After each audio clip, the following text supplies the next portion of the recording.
Hello నమస్తే అండి. నేను రమాదేవి, గృహలక్ష్మి ఛానల్కి స్వాగతం అండి. షుగర్ తగ్గాలంటే కాకరకాయ తినాలి అని అంటారండి, కంట్రోల్ ఉండాలంటే. కానీ ఎంత తిన్నా కూడా మనం ట్యాబ్లెట్లు వేసుకునేది అయితే మానట్లేదండి. అది అలాగా ఉంటుంది కదా. ఏదో ఫుడ్ ద్వారా కొంచెం మంచిగా ఉండాలి ఆరోగ్యం అని అనుకుంటే ఇలా కాకరకాయలు అప్పుడప్పుడు తీసుకుంటుండాలండి.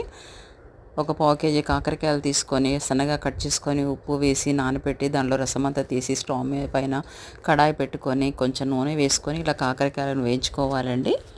దీనిలోకి వెల్లుల్లి కారం వేసుకొని చేసుకుంటే బాగుంటుందండి, రుచిగా ఉంటుంది.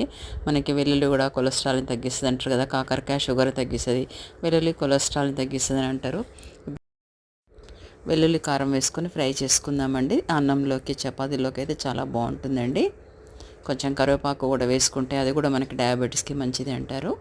కరివేపాకు వేసుకొని ఇలా ఫ్రై చేసేసుకుంటే చాలా బాగుంటుందండి.